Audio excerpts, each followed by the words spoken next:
মারা যাব। হ্যাঁ বাবা মারা গেছে, ছেলে কাঁদছে, স্ত্রী কাঁদছে। ছেলে এক চোখে কাঁদছে আর এক চোখে বলে, মা বাবার গলায় একটা স্বর্ণের চেন আছে, খুলে নাও, নইলে হারিয়ে যেতে পারে। বাবার হাতে একটা স্বর্ণের আংটি আছে, খুলে নাও, নইলে চুরি হয়ে যেতে পারে। এই হলো বাবা সন্তান। গলার মালাটা থাক। বাবা ওমা, বাবার গলায় একটা তুলসীর মালা আছে, ওটা থাক, সব খুলে নিলে বাবা আবার কষ্ট পাবে। হ্যাঁ, দেখেছে, এটাই হলো শয়তান। সন্তান নয়, শয়তান। এদের মতো বেঈমান জগতে আর কেউ না। হ্যাঁ। যতদিন দিতে পারবেন সবাই ভালোবাসবে, কিন্তু যে দিতে পারবেন না, কেউ আর ডেকেও বলবে না বাবা তুমি কেমন আছো, মা তুমি খেয়েছো, কেউ বলবে না। বাবা মরে যাচ্ছে, 4 ছেলে ঘিরে বসেছে, এই একজন, এই একজন, এই একজন, এই একজন। আমি বড়। হ্যাঁ। বসেছে, দেখুন খাতা কলম নিয়ে বসেছে, ছোট ভাই। খাতা কলম নিয়ে বাবার পাশে বসেছে। একজন কাঁদছে আর বলছে, বাবা তুমি তো চলে যাবে আমাদের ছেড়ে, তা যাওয়ার আগে তুমি বলে যাও কার কাছে কত টাকা পাবা। একজন কাঁদে আর বলে, আর একজন খাতা নিয়ে বসে আছে, বলো বাবা বলো তুমি কার কাছে কত পাবা। বাবা তখন মরে যাচ্ছে, কথা বলতে পারছে না, বলে খোকা আমি অঞ্জনের কাছে পাবো 70,000 টাকা, ঘ্যাস ঘ্যাস করে লিখে না।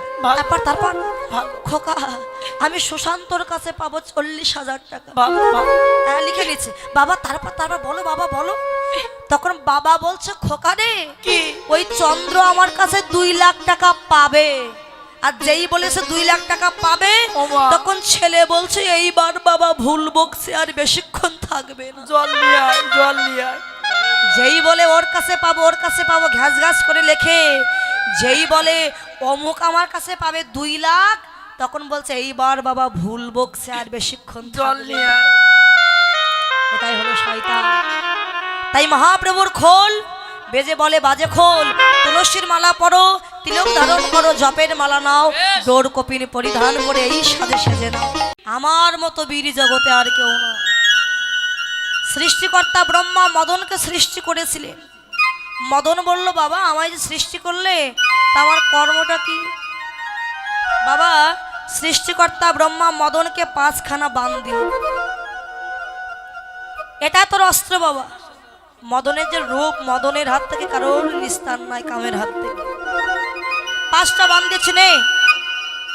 মদন হেসে বলল, বাবা আমি কি বাচ্চা ছেলে যে তোমার এই তীর দিয়ে, তোমার বান দিয়ে আমি গাছের আম পাড়বো? বলে, এটা যে কোনো বান নয় বাবা, এই বান তুই যার উপর নিক্ষেপ করবি সেই তোর বশ্যতা স্বীকার করবে। মদন মানে বাবার 1 কাঠি উপরে যদি ছেলে বেশি বোঝে, বাবার উপরে যদি বেশি বোঝে, তাহলে কি হয় দেখো। 1 কাঠি। মদন বলল, বাবা সত্যি যদি তোমার এই বান কাজ করে, কেমন কাজ করে, বানটাকে তোমাকে নিক্ষেপ করে পরীক্ষাটা করে। না বাবা আমার উপরে বান নিক্ষেপ করিস। কেন? বলে, বানে আমি জর্জরিত হয়ে যাব, তখন একটা অঘটন ঘটে যাবে। মদন শুনল না, যেই বান নিক্ষেপ করলো, ব্রহ্মা বানে জর্জরিত হয়ে কামে জর্জরিত হয়ে গেল। ব্রহ্মার মেয়ে সন্ধ্যা সামনে দিয়ে হেঁটে যাচ্ছে, নিজের মেয়েকে দেখে পিতা কামে জর্জরিত হয়ে যেই না কাম চোখে সন্তানের দিকে তাকালো, সন্ধ্যার দেহ ছিল সোনার মতো উজ্জ্বল চকচকে, সে স্বর্ণের মতো উজ্জ্বল দেহ পুড়ে বাবা কালো কয়লার মতো হয়ে গেল। কেননা বাবা হয়ে নিজের মেয়ের দিকে কাম চোখে তাকালো, পুড়ে কালো কয়লার মতো হয়ে গেল। সন্ধ্যা কেঁদে বলেছিল, বাবা এই লজ্জা আমি রাখতে পারবো না, আমি আমার প্রাণ রাখবো না। ব্রহ্মা যখন নিজের জ্ঞানে ফিরে এলেন, ব্রহ্মা বলো, কাঁদিস না রে মা, ওই মদনের বানে জর্জরিত হয়ে আমার এমন অবস্থা হয়েছিল, তুই কাঁদিস না। আমি আশীর্বাদ দিলাম, তোর তো সোনার মতো দেহ পুড়ে কালো কয়লার মতো হয়ে গেল। আজ থেকে সন্ধ্যাবেলা যেসব মায়েরা তোর নামে একটা সন্ধ্যা প্রদীপ দেবে, মামা সন্ধ্যা প্রদীপ দেন না সন্ধ্যাবেলা? হ্যাঁ আজ থেকে যেসব মায়ের একটা করে সন্ধ্যা প্রদীপ দেবে তোর নামে, তোর আলো অন্ধকার যখন সন্ধ্যার আলোয় ওই প্রদীপের আলোয় আলোকিত করবে, অন্ধকার যখন নাশ করবে, আমার আশীর্বাদে তাদের জীবনটা আলোয় আলোকিত হয়ে যাবে। পরিবার সন্ধ্যাবেলা আমরা সন্ধ্যা প্রদীপ দেই, আলো জ্বালিয়ে দিই, অন্ধকার দূর করি। তাহলে আপনারা বলবেন আমরা তো প্রত্যেকদিন সন্ধ্যা দেই, তা কই আমাদের জীবন তো আলো হচ্ছে না। হবে কি করে? আজকে সন্ধ্যা দিচ্ছে, কাল মেয়েকে বলছে হ্যাঁ রে খুকি, হ্যাঁ 4 বছরের মেয়ে ভালো করে ঠিক মতো কথাই বলতে পারে না, তাকে বলছে আরে তুই আজকে সন্ধ্যাটা দিয়ে দে, কালকে তোর বাবা দেবে। পরশুদিন তোর কাজ ঠাম্মা। হবে? হবে। তাই মদন যখন 4টি বান নিক্ষেপ করলো, একটা বান ব্রহ্মার উপরে, একটা বান ইন্দ্রের উপরে, একটা বান চন্দ্রের উপরে, একটা বান ভোলানাথের উপরে, আজকে হইছে 4টি বান চলে গেল। একটি বান অবশিষ্ট আছে, একটি বান দিয়ে পরীক্ষা করব কৃষ্ণ তুমি কেমন ভগবান। কৃষ্ণ বলল তুই যদি আমায় পরীক্ষা করিস তোর মনোবাসনা পূর্ণ করব কবে জানিস? সেই শরৎকালে। ত্রেতা যুগে রামচন্দ্র যখন বনবাসে গিয়েছিল, আমরা জানি রাবণ সীতাকে হরণ করেছিল। এখন সীতা হারা হয়ে রামচন্দ্র হা সীতা, হা সীতা, হা জানকী বলে কাঁদছে। সেই সময় 60,000 বাল্যখিল্য মনি ঋষিগণ গঙ্গার তীরে সারিবদ্ধ হয়ে তপস্যা করতে বসেছে। রামচন্দ্র যখন কাঁদছে হা সীতা, হা সীতা বলে, মনি ঋষিগণ গিয়ে বলেছিল দয়াময় ওরে তুমি তো ভক্তের ভগবান, তোমাকে পাবার জন্য আমরা এই মুনি ঋষিগণ ধ্যানে বসেছি শুধু তোমার চরণ পাবো বলে। আর তুমি ভগবান কিনা একটা নারীর জন্য কাঁদছো। তুমি কি তাহলে নারী ভালোবাসো, নারী প্রেয়সী? আমরা যদি জানতে পারতাম তুমি নারী ভালোবাসো, আরে তাহলে আমরা পুরুষ কুলে জন্ম না নিয়ে সবাই নারী কুলে জন্ম নিতাম। রামচন্দ্র বললেন মুনিগণ তোমরা কি চাও? আমাদের আশীর্বাদ দাও, আমরা পুরুষ দেহ আর চাই না, নারী দেহ পেয়ে তোমাকে স্বামী রূপে পেতে চাই। আশীর্বাদ করলাম, দাপর যুগে আমি হব কৃষ্ণ, সেদিন তোমরা আর পুরুষ নয় বৃন্দাবনের গোপী হয়ে যাবে। রাস রজনীতে বাঁশি বাজিয়ে ঘর থেকে বনে আনবো, যত গোপী তত কৃষ্ণ, সেদিন তোমাদের মনোবাসনা পূর্ণ হবে। এক রাত্রে তোমরা আমাকে স্বামী রূপে পাবে। সেই গোপীদের কথা মনে পড়ে যে আজকে মধুর বাঁশি বাজবে বৃন্দাবন। যেই না বাঁশি বেজে উঠেছে, আরে গোপীগণ ছিল নিজ গৃহে গৃহকর্মে ব্যস্ত। শুনতে পাচ্ছেন বাঁশিমা? শুনতে পাচ্ছেন? বলে শোনার মতো কান্না হলে তো বাঁশি শোনা যাবে। বাঁশি বাজলে বৃন্দাবনে সবাই শুনতে পেল না। পেল কোন কোন গোপী? নিত্য সিদ্ধা, সাধন সিদ্ধা, দেবী চরি, ঋষি চরি, বাম্যবতী নায়িকা, শ্রুতি চরি আর কৃপা সিদ্ধা। এই গোপীগণ বাঁশি শুনতে পেল। বাবা এই যে আপনারা বসে কীর্তন শ্রবণ করছেন, আপনার নামে যদি বাঁশি বাজে কেবল আপনি শুনতে পাবেন, আর কেউ পাবেন।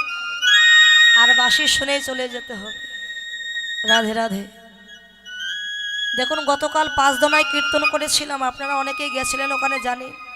সূর্য পূজা আসরে, মানে সূর্য পূজা আসরে গান করছি, এমন সময় 3 জন, একজন মা, তার 10 বছরের মেয়ে আর ওই বাড়ির ভাড়াটিয়া 3 জন আসছিল কীর্তন শুনতে। আস্তে আস্তে পথে বাবা অ্যাক্সিডেন্ট করে 2 জন মারা যায়। বাচ্চাটা মারা গেছে, 10 বছরের বাচ্চাটা, আর এই বাড়ির ভাড়াটিয়াটা মারা গেছে। বাকি রইল ওই মেয়েটার মা আইসিইউতে ভর্তি আছে। বাবা আরে ভগবানের নাম শুনতে আসছিল, গোবিন্দ ডাক দিল, 3 জন তো আসছিল, 3 জনেই অ্যাক্সিডেন্ট হয়েছে, 2 জন কেন গেল? বলে ওই 2 জনের তো ডাক এসেছে, আর একজনের তো ডাক আসেনি, সে যাবে কি করে? তাই বাঁশি শুনে গোপীগণের বাহ্যিক জ্ঞান, কেউ এক করে কঙ্কন পড়েছে, অন্য করে পড়ার কথা মনে না, কেউ এক কর্ণে কুণ্ডল দিয়েছে, অন্য কর্ণে পড়ার কথা মনে না, কারো বা বেনি খুলে যাচ্ছে মাথা, কারো বা অঙ্গের বসন অঙ্গ থেকে পড়ে যাচ্ছে, আবার যে তুলবে সেই জ্ঞান তাদের না। আরে তাদের একটি মাত্র লক্ষ্য, কোথায় গোবিন্দ আর কোথায় গেলে কৃষ্ণচরণ পাব। গোপীগণ যাচ্ছে, গোপীর স্বামী ঘুম থেকে জেগে উঠে দেখছে পাশে তার গোপী না। গোপী গোপী বলে এত ডাকলে কোথাও গোপীর দেখা পেল। বাহিরে এসে দেখছে গভীর জঙ্গল দিয়ে কারা যেন পাগলের মতো ছুটে যাচ্ছে। সম্মুখে গিয়ে পথ অবরোধ করে দাঁড়িয়েছে, দাঁড়াও ও গোপী, এই নির্জন নিশীতে নিজের স্বামী সন্তান ফেলে কোথায় যাচ্ছ তুমি? স্বামী গো, আজ যে আমার জগৎ স্বামীর ডাক এসেছে, আমায় বাধা দিও না,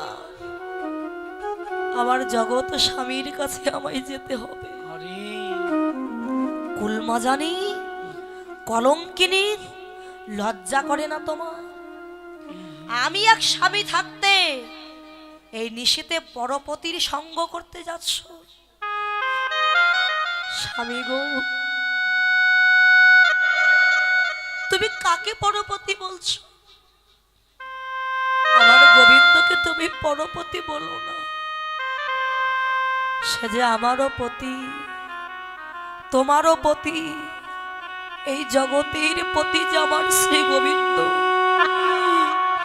কুলমজানি কলঙ্কিনী, সাক্ষী করে আমি তোমায় বিবাহ করেছিলাম, বিবাহ করে আমি হয়েছি তোমার স্বামী।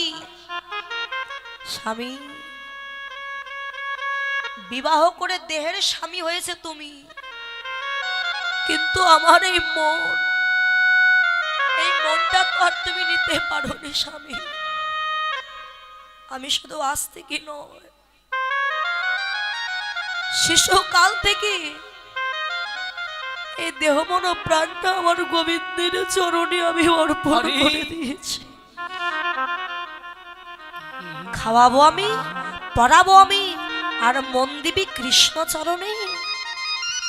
গোপীর স্বামী রেগে গিয়ে তার চুলির মুষ্টি ধরে টানতে টানতে ঘরে নিয়ে এসে ধাক্কা দিয়ে ফেলে দিয়েছে। গোপী, কৃষ্ণ নাকি জগৎপতি? এই ঘরে তোমায় বন্ধ করে দিলাম, ডাকো তোমার জগৎপতিকে, দেখি তোমার জগৎপতি তোমায় কি করে নিয়ে যায়। বাবা, ঘরের দুয়ার বন্ধ হলে কি হবে? আরে গোপীর হৃদয় মন্দিরের দরজা তো বন্ধ করতে পারি। গোপী আমার তার হৃদয় মন্দিরের দরজা খুলে দিয়ে দুটি নয়নের জলে ডাকে, কৃষ্ণ দেখা দাও, দেখা দাও, একবার কৃপা করো দয়াময়, দয়াময়ী কৃষ্ণ হে।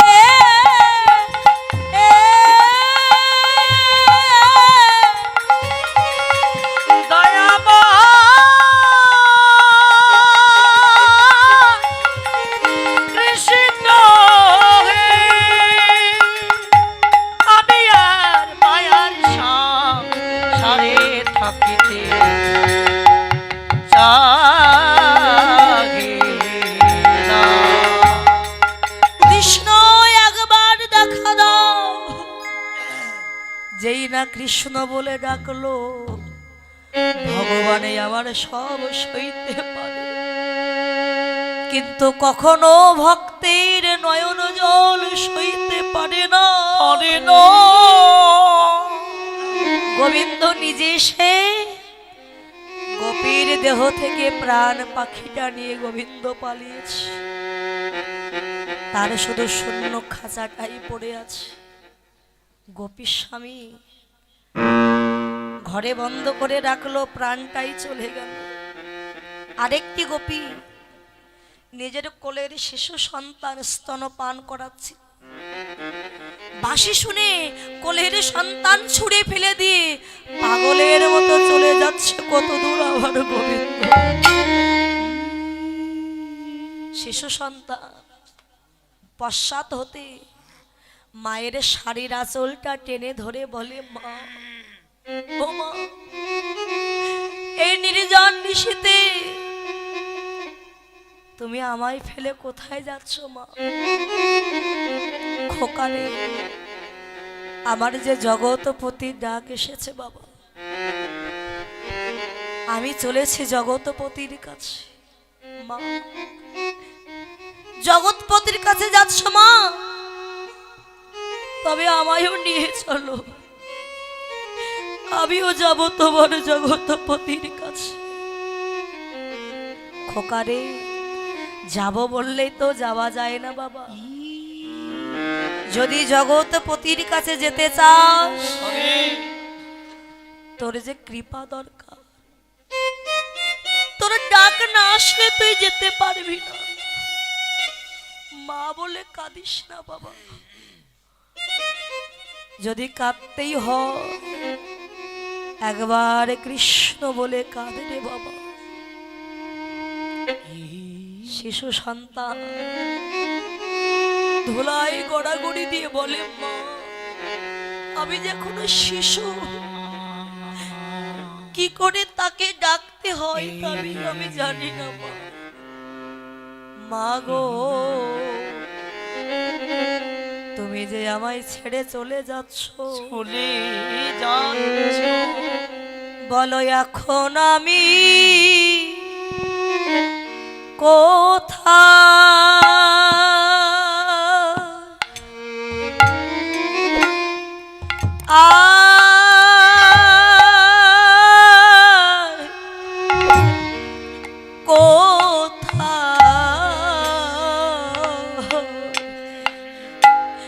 যাব মা?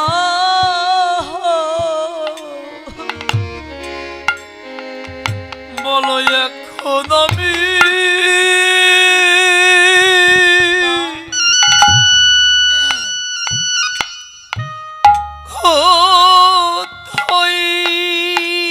নিতাই গৌর হরি বল, হরি বল।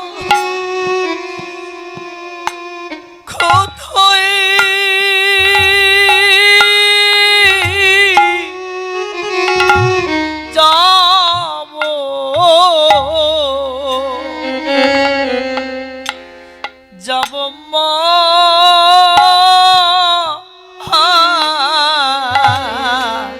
মাগো, বলো কোন পথে গেলে আমি তারি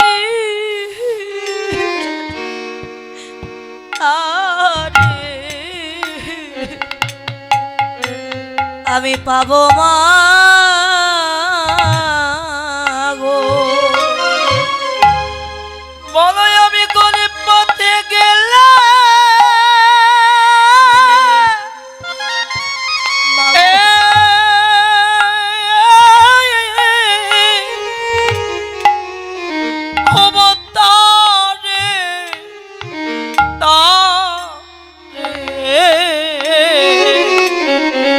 আমি পাবো মা, পাবো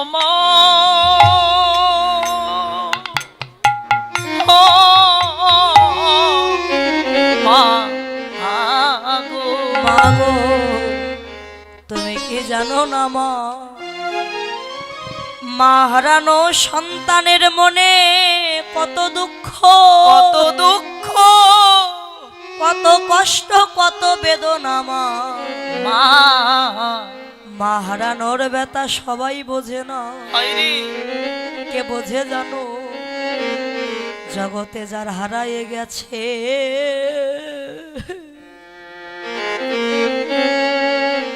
ব্যথা কেবল সেই তো জানে। জগতে যারে হারায়ে গেছে মা, হা গোবিন্দ, ই ব্যথা সেই তো জানে। ওরে আমার মা হারানো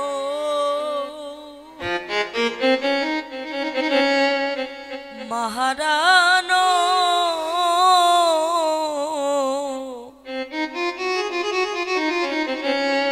ওরে কি যে ব্যথা জগতে যার মাহারায়ে গেছে ব্যথা কেবল সেই তো জানে। আমরা কীর্তন করছি, এটা তো তাল। এই 6 জন মানুষ আমরা, আমাদের মধ্যে তাল আছে। তাল যখন বেতাল হয়ে যায় তখন চোখ মুখ টানাটানি করবে। আপনারা কীর্তন শ্রবণ করছেন, আপনাদেরও তাল আছে। সংসার জীবনে স্বামী স্ত্রীর মধ্যেও তাল আছে। যদি বলেন তাল কি করে হলো, না তাল যদি বেতাল হয়ে যায় তাহলে সংসারে অশান্তি বাঁধে। প্রত্যেক সংসারে অশান্তি আছে, এমন কোনো মানুষ নেই যে বলতে পারবে না আমার সংসারে কোনো অশান্তি। বলতে পারবেন? বাইরে যতই ডিজাইন দিয়ে ঘুরে বেড়ায় প্রত্যেক সংসারে অশান্তি আছে। কারো কম কারো বা বেশি। তাহলে ঝগড়া হলে হয় স্ত্রী বাবার বাড়ি চলে যাবে, তাহলে স্বামী বাড়ি থেকে কোথাও চলে যাবে। তাহলে আর একটা কাজও তাল আছে, সেটা কি দেখুন তো আপনাদের দিকে আছে কিনা। ও বাবা হাইয়ো, বাবা ও বাবা হাইয়ো, মার মাল্লাতি হাইয়ো, ও ঠাম্মা হাইয়ো। এটা কি, এটা কি বাবা? হ্যাঁ ঢেকি। হাই আগে ছিল এখন আর না। কৃষ্ণা নাকি? আচ্ছা ঢেকিতে ও বাবা একজন লাথি মারে আর একজন ওই গর্তের কাছে বসে হাত রেখে দেয় ভিতরে। না না হাত রেখে দেয়, উসলে দেয়, উসলে। ও বাবা হাইয়ো। এখন যেটা লাথি মারছে তার বাচ্চা এসেছে, মা ভাত খাবি? না ভাত খাবো। আয় কোলে আয়। এখন ছেলে 5 বছরের ছেলে ও আমার, বাবা হাইয়ো, মাত্র সবাই 5 বছর। আয় কোলে আয়। মা কোলে নিয়েছে, তার ঠিক আছে। ও ঠাকুরদা হাইয়ো, ও ঠাম্মা হাইয়ো। এমন সময় স্বামী এসেছে, ওগো আরে চাবিটা দাও তো, চাবি চাবি। তাল ঠিক। ও মা হাইয়ো, এই নাও। ও বাবা হাইয়ো, মারো মারো হাইয়ো জোরে। এমন সময় ওই যে মা যে লাথি মারছে রান্নাঘরের দিকে তাকিয়ে দেখছে রান্নাঘরের দরজা খোলাই। ম্যাও। ওই রান্নাঘরের দরজা খোলা বন্ধ করে দিয়াই, নাহলে কুকুর ঢুকে সব খেয়ে নেবে। বাঘ। আচ্ছা মা, বাবা লক্ষ্য আছে রান্নাঘরের দিকে, পা দিয়ে লাথি মারছে। বাবা, ও এক হাত বাবা। দিয়ে ছেলেকে ধরে রেখেছে, এক হাত দিয়ে স্বামীকে চাবি বাবা, দিচ্ছে। হাই। আচ্ছা বলুন তো বাবা, তার মনটা কোথায় আছে? ওই যে সিরিয়ালের দিকে ছিল, ঘরে টিভি গুলো ছিল, আপনারা বলুন মা, মনটা কোথায়? শ্যামানি গিলি দেখছিল টিভিতে। ঢেকির গর্তের ভিতরে। ও ও না জেনে উসলে দিয়েছেন ওনার তাল, আর যিনি লাথি মারছেন এই দুজনের তাল যদি বেতাল হয়ে যায়, যিনি উসলে দিচ্ছেন তাকে শেষা খেতেই হবে। ও বাবা বলে হাইয়ো। যাই করো তাল ঠিক রাখো, মনটা স্থির রাখো। 1 লক্ষ্য তত্ত্বদর্শী বললেন, সংসার করো, ছেলে মেয়ে মানুষ করো, বিবাহ করো, নাতিপুতি মানুষ করো, দুঃখ নাই, কিন্তু মনটা রেখে দাও কৃষ্ণ চরণ। পরিবার দেখবে জীবনে দুঃখ পাবে না। সুখ দুঃখ দুটি ভাই, সুখেরও লাগিয়া যে করে প্রীতি, দুঃখ হয় তার ঠাঁই। রাধে। তাই মহাপ্রভু নৃত্য দেখে আজকে পঞ্চপ্রভু সবাই একে একে নৃত্য করে। আমার শ্রীবাস নাচে রে, হইছি বাসে নাচে রে, আমার শ্রীবাস নাচে রে, আমার বাঘা প্রভুর তালে তালে যে বাসে নাচে রে, আজির তালে তালে শ্রীবাস নাচে রে, আমার নাচে নিতাই নাচে রে, আমার নাচে নিতাই নাচে আমার নিতাই, নাচে নিতাই নাচে ওই নিতাই, নাচে নিতাই নাচে নিতাই নাচে নিতাই নাচে নিতাই, আর নাচে নিতাই নাচে নিতাই নাচে নিতাই নাচে আমার নিতাই, গদাধর নাচে, আমার গদাধর নাচে রে, গদাধর নাচে রে, আমার গদাধর নাচে রে, আমার গদাধর নাচে ওই রে, না বাঘা প্রভুর তালে তালে গদাধর নাচে রে, দেখো রাধা ভাবে বিভোর হয়ে গদাধর নাচে রে। ওই না রাধা ভাবে বিভোর হয়ে গদাধর নাচে রে। নৃত্য করছে, সবার শেষে নৃত্য করে যার ভুড়ি মোটা মাথায় জটা, আল্লাহ। হ্যাঁ মন্দিরের ভিতর দেখে যাচ্ছে বাবা ভোলানাথ। সে ভোলানাথ আজকে কলিযুগে হয়েছে অদ্বৈত। আচ্ছা ভোলানাথ কোথায় থাকে বলুন তো? ভোলানাথ থাকে শ্মশানে ছাই ভস্য মেখে কৃষ্ণ কৃষ্ণ বলে জপ করে না। আহা রাধে তা সে অদ্বৈত নৃত্য করছে, ভুড়ি মোটা অদ্বৈত যেমন করে নৃত্য করতো আজ তেমন ভাবে নৃত্য করছে।